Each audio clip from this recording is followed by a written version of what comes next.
별로 아쉽다. 아이고, 너무 늦어서 미안합니다. 네. 아까 추경 얘기하셨는데요. 올해 안에 그 추경 먼저 오늘 그 대구 경북 일정 관련해서 질문부터 받고 현안 질문 받아도 될까요? 네, 메타버스 대구 경북 3박 4일로 하신 이유하고요. 교회에서도 왜 포함에 가장 먼저 오셨는지. 네, 대구 경북은 제 개인적으로는 제가 태어나서 자란 곳이고 또 제가 자부심 갖는 고장입니다. 그리고 아마 현실적으로 볼 때도 이번 선거에서 대구 경북이 갖는 비중이나 또는 중요성이 매우 커질 것 같습니다. 그리고 표암제는 제가 경주 이가이기 때문에 경주 이가의 시조 우리 알평 선생님의 본거지입니다. 그리고 이게 또 신라 육촌들이 신라를 건국할 때 모여서 화벽을 구성했던 곳이기도 합니다. 매우 유서 깊은 곳이고 또 민주주의라고 하는 만장일치제의 민주주의 제도를 아주 오래전에 실제로 시행했던 그런 곳이기도 합니다. 각별한 의미가 있습니다. 정치적으로도 또 제 개인사적으로도 의미 있는 곳이어서 인사 삼아 방문했습니다. 많은 우리 정치인 어르신들께서 또 이렇게 환영해 주시고 또 경주 이가로서의 자부심을 많이 부여해 주셔서 고맙습니다. 네, 또 오늘 일정 관련해서 질문 추가로 있으실까요? 네, 기자님. 이거 좀 들어주세요. 네, 제가 드릴게요. 총괄선거대책위원장의 박창달 의원을 아니요. 네. 잠깐만요. 매체에서 오셨을까요? 저 대구 KBS에서 왔습니다. 아, 네. 그러니까 박창달 총괄선대위원장으로 아마 데리고 오신 분이 후보님이라고 제가 듣고 있는데 지역에서는 그로 인해서 민주당 내에 갈등이 좀 있어 보이거든요. 네. 그러니까 박 총괄을 데려오신 어떤 그 배경, 어떤 점을 감안하셨는지, 그리고 그로 인해서 파생된 갈등을 어떻게 푸시려는지 말씀해 주세요. 우리가 먼 길을 가려면 많은 사람들이 함께 해야 됩니다. 또 색깔이 다른 사람들이 처음 만나면 아무래도 이렇게 매끈하지 않는 측면이 있을 수 있습니다. 충분히 서로 조율하고 또 우리가 함께 추구하는 목적지에 다다를 수 있도록 협조가 또 협력이 가능할 거라고 생각합니다. 예, 저 포항 MBC 장미쁨 기자인데요. 여기 경주가 원전이 6기가 있고 이 주변에 지금 원전이 11기가 있는데 이렇게 경북 동해안에 원전이 이렇게 밀집되어 있는데 후쿠시마 일본 사고 이후에 원전 사고 이후에 이런 안전에 대한 관심이 높아지고 있는데요. 이런 월성원전 방사성 누출 문제라든지 이런 부분에 대해서 후보님 생각은 어떠신가요? 너무 이제 포괄적인 질문이어서 말씀을 드리기가 좀 원전 확대 정책에 대해서 좀 안전이 담보되지 못하는 원전 확대 정책 이 부분에 대해서 네. 좀 어떻게 보시는가요? 원전 문제에 대해서 저는 뭐 지금까지 입장은 일관됩니다. 앞으로 신재생에너지 체제로 대대적인 재편이 이루어질 것이고 그 속에서 저는 원전도 추가 건설보다는 있는 원전은 최대한 활용하면서 신재생에너지로 대전환을 신속하게 이루는 게 좋다고 생각합니다. 아마 이제 일부 연구 결과에 의하면 여러분도 보시겠지만 지금 신재생에너지의 발전 단가가 10년 이내에 원전 발전 단가를 추월하게 될 것이다. 즉 원전 발전 단가보다 더 낮아질 것이다라고 예측하고 있습니다.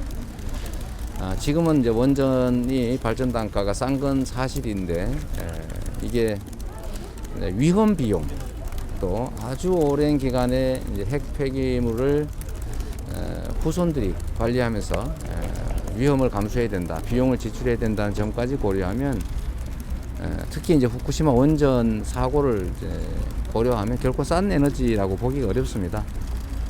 그러나 당장의 또 경제 현실도 고려하지 않을 수 없기 때문에 현재 있는 원전들은 충분히 활용하고 그 사이에 2084년까지 이게 이제 갈 것이기 때문에 그때까지 충분히 준비해서 이제 탈탄소 사회로 재생에너지 중심 사회로 전환할 필요가 있다 이렇게 생각합니다. 아마 이제 신한울 3, 4호기와 관련된 질문을 하시고 싶은 거 아닌가 싶은데요.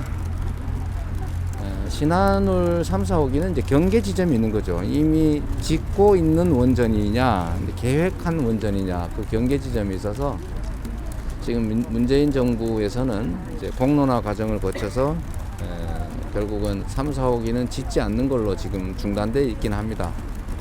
그런데 이 문제에 대해서 우리 국민들의 이제 의견도 많이 다르고 또 정책이라고 하는 게 한번 정하면 반드시 그대로 해야 되는 것은 아니라는 생각이 듭니다.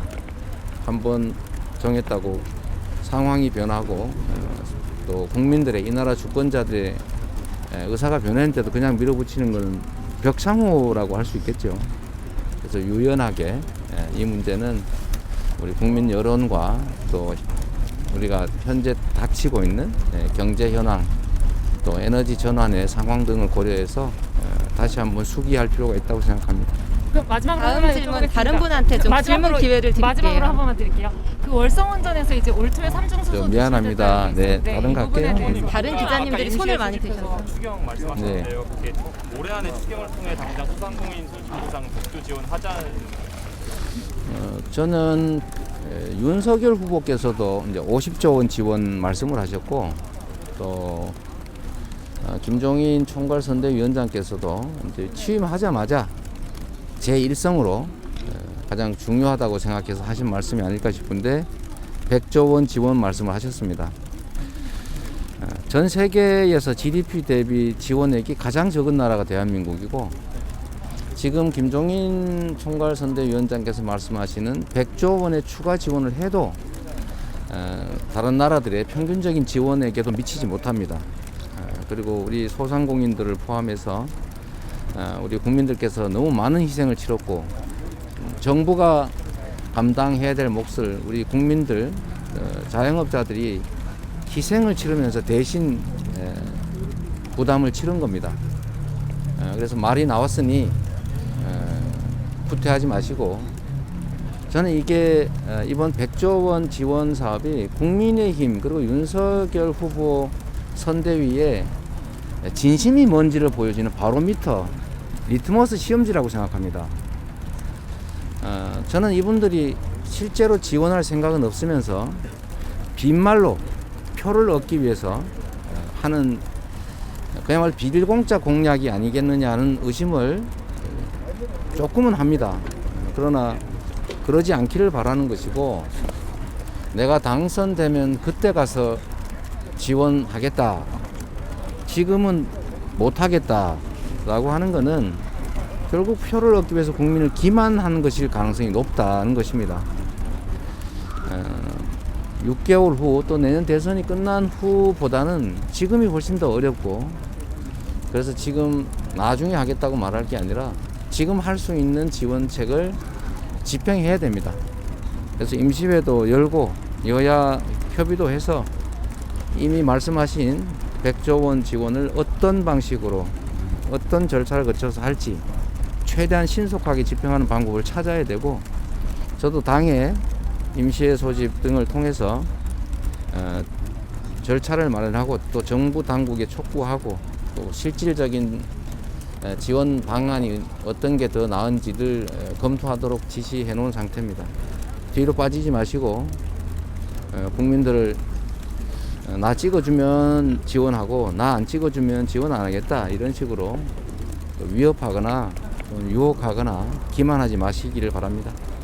다음 질문 하나만 더 받겠습니다. 강민경 네, 기자님. 후보님 오늘 유한기 전 본부장께서 극단적 선택을 하셨고 후보님께서 거기에 대해서 비통하다라고 하시면서 특검 얘기를 하셨는데 이에 대한 입장을 좀 더 구체적으로 한번 여쭤보고요. 그리고 이제 덧붙여서 사실 이로 인해서 이제 수면 아래로 가라앉았던 대장동 이슈가 다시 불거지면서 악재로 적용하는 거 아니냐는 우려가 나오는 것 같은데 이에 대한 입장 한마디 부탁드립니다.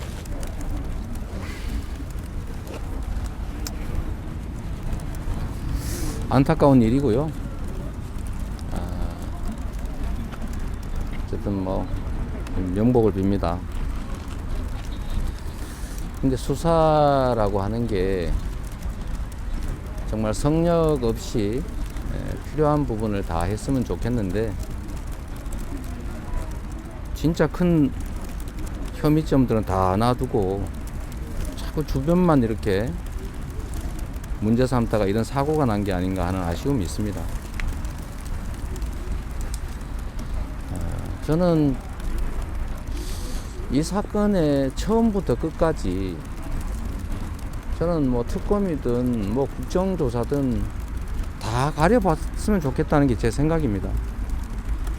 자꾸 수사를 통해서 정말로 몸통은 그대로 놔두고 그 수천억의 돈이 어디로 갔는지 그걸 왜 제대로 조사를 안 하냐. 왜 엉뚱한 데를 자꾸 건드려서 이런 참혹한 결과를 만들어내냐 하는 아쉬움이 있습니다. 그렇습니다.